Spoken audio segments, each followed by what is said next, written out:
Uy! Napanood ba yung America's Next Top Model kagabi? Alam mo, may isang babae doon, pangalan si Corinne. Ano na, palagi yung pinagtitipan si Lisa, yung kasama niya. Tapos, huli na ni Corinne na-realize na naging minsak ni Lisa. Kaya ginawa niya ganito. Sumulat siya ng simple note.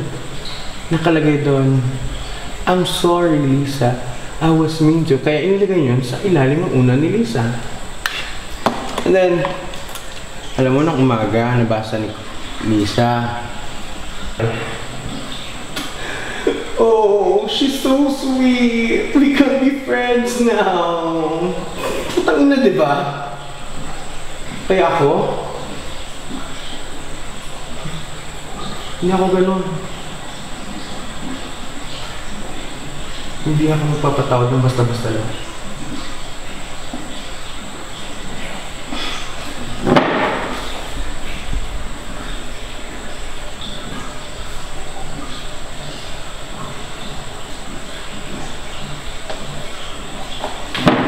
Aksidente mo yun. Pagkakamali, walang dapat patawarin. Let's face it, tao ka lang di ba?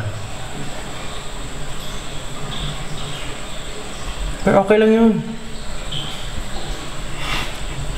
Pero ba't tayo yung likod mo?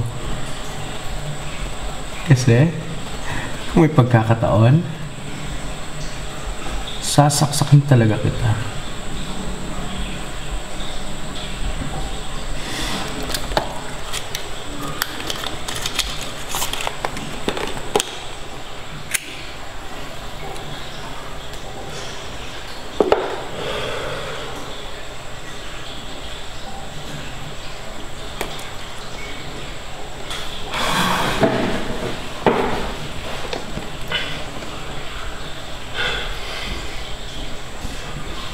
Sabi kong ayaw ko na makitang putris na Jonathan na yan eh.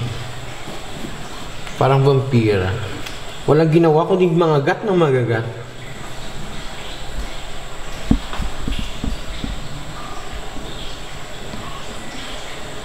Hindi ka naman gusto, pero kailangan niyang gawin yun. Kailangan niyang dugo mo. Ganyan talaga si Jonathan eh. Kahit saan mo ilagay, sisip-sipin talaga ang lahat ng dugo ng mga tao na nandun. Sinabihan na kita. Pero ano, pinakita mo yung text ko, gago ka.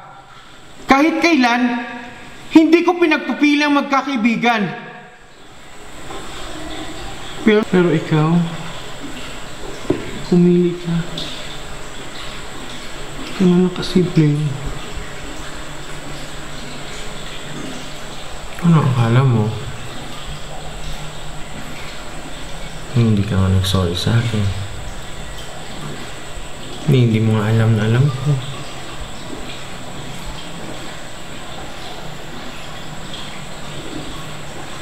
All I know is that you're not really my friend.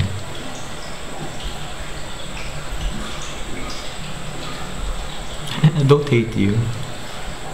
Hindi ko sisirain ang buhay mo.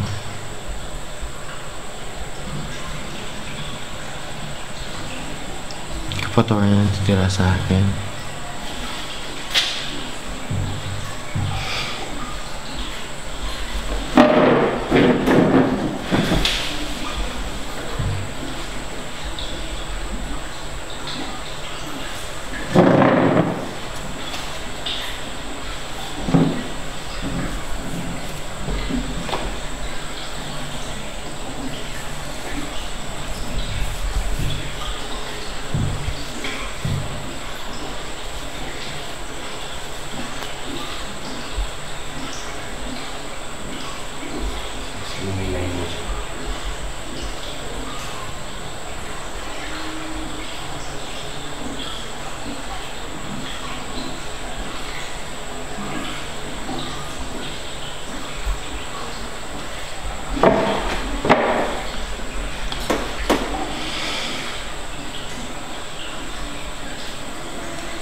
Hindi ako sigurado kung may langit.